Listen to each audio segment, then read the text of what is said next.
Israel ইরানে হামলা করলো, ইরান পাল্টা হামলা করলো, জবাব দিল, পাল্টাপাল্টি হামলা চললো। গতকাল যুক্তরাষ্ট্র ইরানে 3 পারমাণবিক স্থাপনায় হামলা চালালো।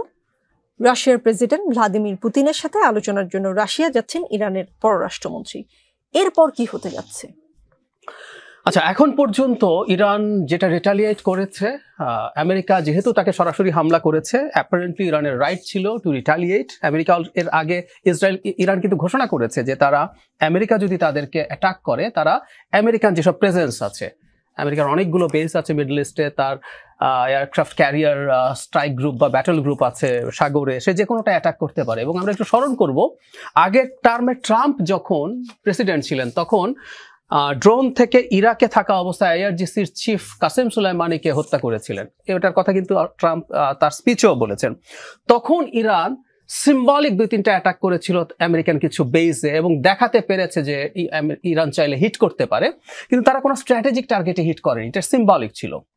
তো ইরান হিট করতে পারে এবং ইরান প্রস্তুত আছে, কিন্তু আমরা দেখলাম ফার্স্ট স্টেপে ইরান কিন্তু আসলে আমেরিকাকে অ্যাটাক পাল্টা করেনি এখন পর্যন্ত।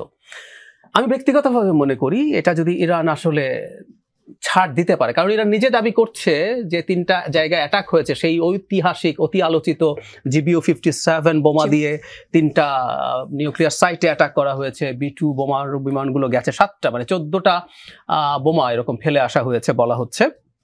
তো সবকিছুর পরও ইরান দাবি করছে, এবং টু সাম এক্সটেন্ট এটা কারেক্টও, যে আসলে খুব বেশি ক্ষয়ক্ষতি এখনো হয় নাই। তাই যদি হয়ে থাকে তাহলে ইরান যদি পাল্টা আমেরিকান জায়গাগুলোতে অ্যাটাক না করে, তাহলে হয়তো আমেরিকার ফার্দার অ্যাটাক করার প্রবাবিলিটি খানিকটা কমানো যায়।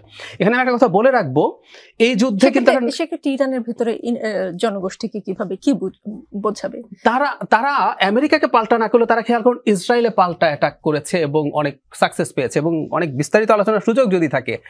এবার ইরান একটা অবিশ্বাস্য ঘটনা ঘটিয়েছে, আজকের অ্যাটাক যদি ঠিক হয়ে থাকে, তারা 30টা মিসাইলের মধ্যে 10টা হিট করতে পেরেছে, মানে 1/3 যদি হিট করতে পারে। এর আগ পর্যন্ত এই সাকসেস ছিল 10%। সো এটা যদি হয়, এটাও তাদের জন্য একটা বড় অর্জন, এবং তারা জনগণ আমার ধারণা জিনিসটা বুঝতে পারবে। তারা যদি ইসরায়েলের উপরে পাল্টা অ্যাটাক করতে থাকে, আমার মনে হয় সমস্যা হবে না।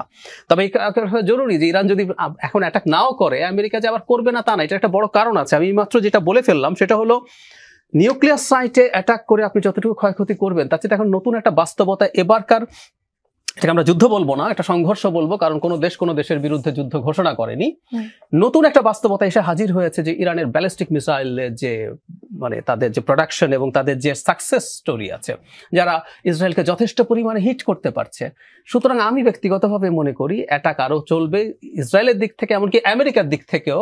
কারণ হচ্ছে এই ব্যালিস্টিক মিসাইলের স্থাপনাগুলো যেখান থেকে লঞ্চ করছে, যেখানে এটা প্রোডাকশন হচ্ছে, সে কারণে আমার মনে হয় অ্যাটাকটা কন্টিনিউ করবে ইরান যত যাই করুক না কেন।